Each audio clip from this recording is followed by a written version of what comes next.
आगे एक तरफ पहले चरण के मतदान की तैयारियां पूरी हो चुकी हैं, तो वहीं दूसरे चरण के लिए प्रचार ने रफ्तार पकड़ ली है।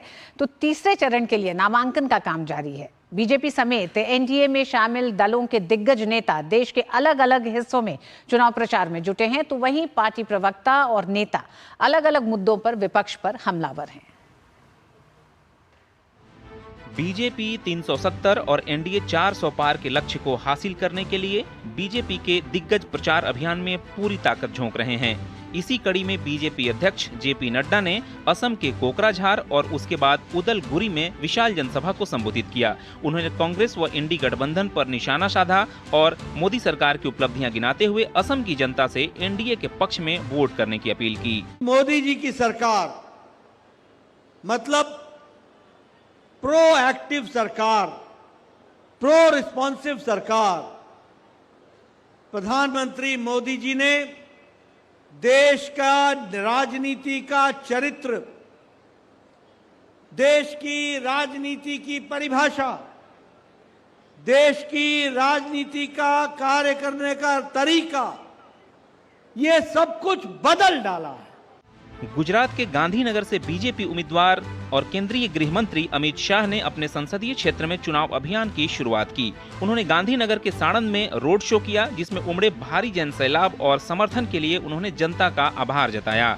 बीजेपी के वरिष्ठ नेता और रक्षा मंत्री राजनाथ सिंह ने केरल में चुनावी सभाओं को संबोधित किया।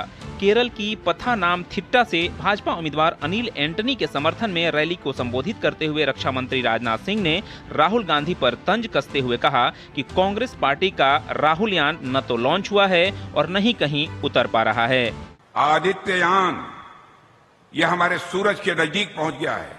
अब भाजपा 5 वर्षों में गगनयान की लॉन्चिंग करने जा रही है। सबकी लॉन्चिंग हो रही है, लेकिन कांग्रेस पार्टी के यंग लीडर की लॉन्चिंग पिछले 20 वर्षों में नहीं हो पाई है। कांग्रेस पार्टी का राहुल यान न तो लॉन्च हो पा रहा है और न तो कहीं लैंड कर पा रहा है। उत्तर प्रदेश के गौतम बुद्ध नगर में मुख्यमंत्री योगी आदित्यनाथ ने भी चुनावी सभा को संबोधित किया। वहीं अभिनेता और भाजपा नेता मिथुन चक्रवर्ती ने दार्जिलिंग संसदीय क्षेत्र से भाजपा उम्मीदवार राजू बिस्ता के समर्थन में रोड शो किया। इस बीच महाराष्ट्र के डिप्टी सीएम अजीत पवार की पत्नी और बारामती से एनसीपी उम्मीदवार सुनेत्रा पवार ने नामांकन दाखिल किया। उनका मुकाबला एनसीपी शरद पवार गुट की नेता और इस सीट से मौजूदा सांसद सुप्रिया सुले से होगा। वहीं लोकसभा चुनाव के लिए बीजेपी ने उम्मीदवारों की 13वीं सूची जारी कर दी। बीजेपी ने महाराष्ट्र के रत्नागिरी सिंधुदुर्ग लोकसभा क्षेत्र से पार्टी के वरिष्ठ नेता नारायण राणे को उम्मीदवार बनाया है। Bureau report, DD news.